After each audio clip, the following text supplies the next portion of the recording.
ایک زمانے کی بات ہے کہ ایک آدمی کے دو بچے تھے، ایک بیٹا اور ایک بیٹی۔ دونوں نہایت نیک اور پیار کرنے والے تھے۔ بیوی کی وفات ہو چکی تھی، اسی لیے ان کی اچھی پرورش کے لیے اس نے دوسری شادی کی۔ نئی بیوی کی پہلی شادی سے اس کی ایک بیٹی تھی، مگر وہ لڑکی صورت اور سیرت سے بالکل اپنی ماں کی طرح تھی، بدنیت۔ جب سے نئی بیوی گھر آئی، بچوں کا سکون غائب ہو گیا۔ کچھ عرصے کے بعد والد کا انتقال ہو گیا۔ بیٹے نے تنگ آ کر سوچا کہ بہتر ہے وہ کسی دوسرے شہر کے لیے نکلے اور محنت مزدوری کرے۔ آخرکار وہ ایک محل تک جا پہنچا۔ اسے کوچوان کے ماتحت نوکری مل گئی۔ وہ نہایت محنتی تھا، گھوڑوں کی خدمت اس طرح کرتا کہ ان کے بال ایسے چمکتے جیسے آئینہ ہوں۔ لیکن اس کی بہن، جس کا نام الینا تھا، سوتیلی ماں اور بہن نے اس کی زندگی اجیرن بنا دی۔ الینا کی دن رات خدمت کے باوجود وہ دونوں ہر وقت اس پر چیختے چلاتی۔ اس غریب لڑکی کے لیے نہ دن میں سکون تھا نہ رات میں۔ سارا مشکل کام اسی سے کروایا جاتا اور بدلے میں ملتی تھیں صرف گالیاں اور تھوڑا سا کھانا۔ ایک دن اسے ندی پر پانی بھرنے بھیجا گیا۔ کیا دیکھتی ہے کہ اچانک پانی میں سے ایک بہت ہی بھدا سا سر باہر نکلا اور بولا، اے لڑکی، مجھے دھو دو۔ ہاں جی، کیوں نہیں، میں دھوں گی۔ اور پھر الینا نے اس سر کو دھونا اور ماجنا شروع کیا۔ حالانکہ یہ کام اسے بڑا ناپسند لگا۔ ابھی یہ ختم ہوا ہی تھا کہ ایک اور سر پانی سے نکلا اور یہ پہلے سے بھی زیادہ خوفناک تھا۔ اے لڑکی، میرے بال سنوار دو۔ ہاں جی، دل سے سنواروں گی۔ الینا اس کے الجھے اور بکھرے بالوں میں کنگھی کرنا شروع ہو گئی۔ حالانکہ یہ کام بھی بہت مشکل اور ناگوار تھا۔ پھر ایک تیسرا سر پانی سے نمودار ہوا۔ یہ دونوں سے کہیں زیادہ گندا اور ڈراؤنا تھا۔ اس کی خواہش بھی عجیب تھی۔ مجھے بتاؤ لڑکی، کیا میں خوبصورت ہوں؟ ہاں، میں مانتی ہوں آپ خوبصورت ہیں۔ میرے نزدیک دل کی خوبصورتی میں نے رکھتی ہے۔ اب تینوں سر آپس میں سرگوشی کرنے لگے کہ اس نیک دل اور نرم خو لڑکی کا کیا انعام ہونا چاہیے۔ پہلا بولا، یہ دنیا کی سب سے خوبصورت لڑکی بنے، دن کی روشنی کی طرح حسین۔ دوسرا بولا، جب یہ اپنے بال سنوارے ان سے سونا برسے۔ تیسرا بولا، جب بھی یہ بولے تو اس کے منہ سے سونے کے سکے گرے۔ جب الینا گھر پہنچی تو وہ دن کی روشنی کی طرح چمک رہی تھی۔ ماں اور سوتیلی بہن اسے دیکھ کر جل گئیں اور جب وہ بولی تو واقعی اس کے منہ سے سونے کے سکے گرنے لگے۔ سوتیلی ماں کا تو غصے سے برا حال ہو گیا۔ اس نے غریب لڑکی کو گھر سے نکال کر سوروں کے باڑے میں دھکیل دیا، یہ کہہ کر کہ یہی جگہ ہے تمہارے سونے کے سکوں کے لیے۔ لیکن گھر میں داخل ہونے کا سوال ہی پیدا نہیں ہوتا۔ زیادہ دن نہ گزرے تھے کہ سوتیلی ماں نے اپنی بیٹی کو بھی ندی پر پانی بھرنے بھیجا۔ جب وہ بالٹیوں کے ساتھ کنارے پر پہنچی تو پہلا سر پھر پانی سے باہر آیا اور بولا، اے لڑکی، میرے بال سنوار دو۔ سوتیلی بیٹی نے بدتمیزی سے جواب دیا، تمہیں شیطان دھوئے۔ پھر دوسرا سر باہر آیا اور بولا، اے لڑکی، میرے بال سنوار دو۔ تمہیں شیطان سوارے۔ یہ سن کر دوسرا سر بھی پانی کے اندر چلا گیا۔ اب تیسرا سر باہر نکلا اور بولا، مجھے بتاؤ لڑکی، کیا میں خوبصورت ہوں؟ تم تو خود ہی شیطان ہو، سور جیسے منہ والے۔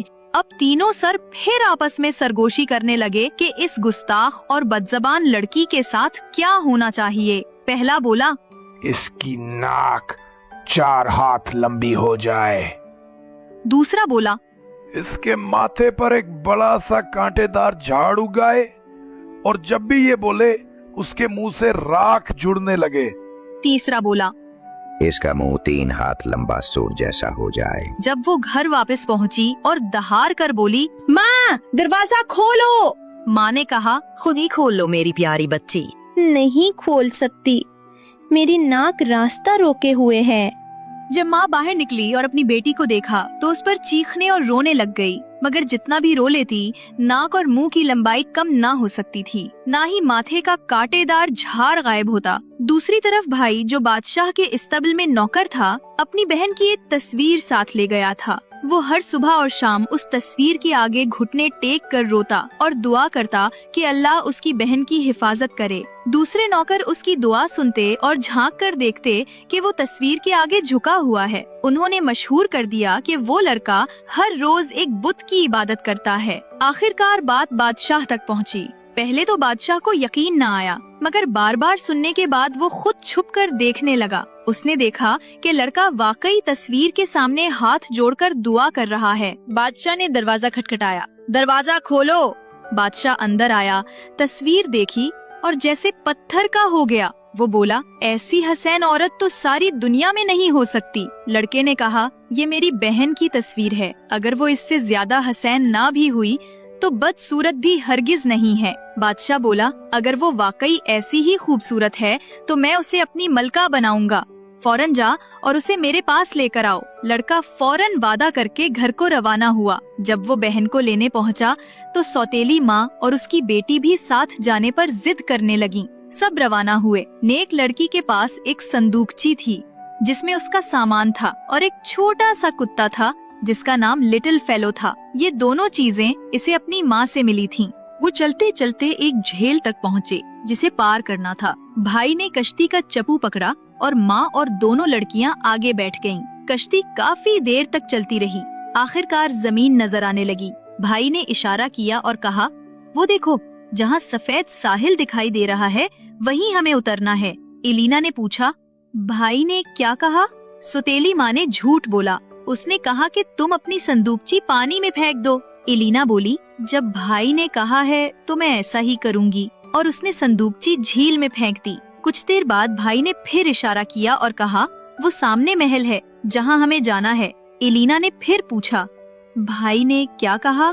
सौतेली माँ बोली, उसने कहा कि अब तुम लिटिल फेलो पानी में फेंक दो। ये सुनकर लड़की ज़ारो कतार रोने लगी, क्योंकि लिटिल फेलो दुनिया की सबसे अजीज चीज थी। मगर आखिरकार माँ के झूठ पर यकीन करके उसने अपना प्यारा कुत्ता भी पानी में फेंक दिया। कश्ती कुछ और आगे बढ़ी। भाई ने फिर इशारा किया, वो देखो, बादशाह खुद साहिल पर हमें लेने आ रहा है। लड़की ने पूछा, भाई क्या कहता है? सौतेली माँ बोली, वो कहता है कि तुम फौरन पानी में कूद जाओ। एलिना रोने लगी, यकीन कर लिया और छलांग लगा दी। जब वो महल पहुँचे और बादशाह ने होने वाली दुल्हन को देखा तो वो खौफ से कांप उठा। लेकिन शादी की तैयारियां मुकम्मल थीं। मेहमान बैठे थे, खाने पक चुके थे। बादशाह मजबूर था, चाहे उसे पसंद हो या ना हो। उसने दिल पर पत्थर रखकर शादी कर ली।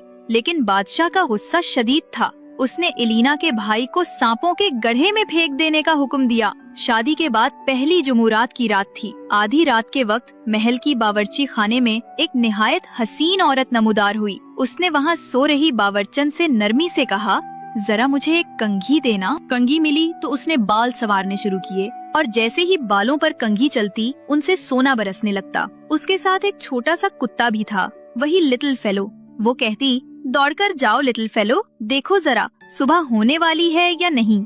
ये बात उसने 3 बार कही। तीसरी बार फेलो बाहर गया तो आसमान पर रोशनी नमूदार होने लगी थी। तब एलिना जाते जाते गुनगुनाई, वो सोई है शान से नरम बिस्तर पर, मैं पत्थरों की चादर उधर लेती हूँ। मेरा भाई सांपों की कैद में है और मैं दुआओं में आंसू से कहती हूँ, हो जालिम रात क्यों इतना सननाता है। मेरी आह भी तुझ में गूंजती जाती है। मैं वफा का दिया हवाओं में जलाती हूँ।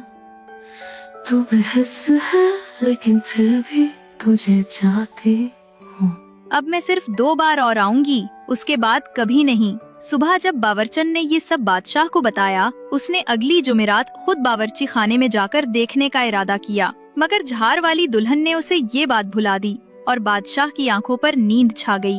वो सो गया और हसैन लड़की आई, सोने के बाल सवारे, लिटिल फेलो को 3 बार बाहर भेजा और रोशनी होते ही गुनगुनाती हुई चली गई। अब मैं 1 बार और आऊंगी, उसके बाद कभी नहीं।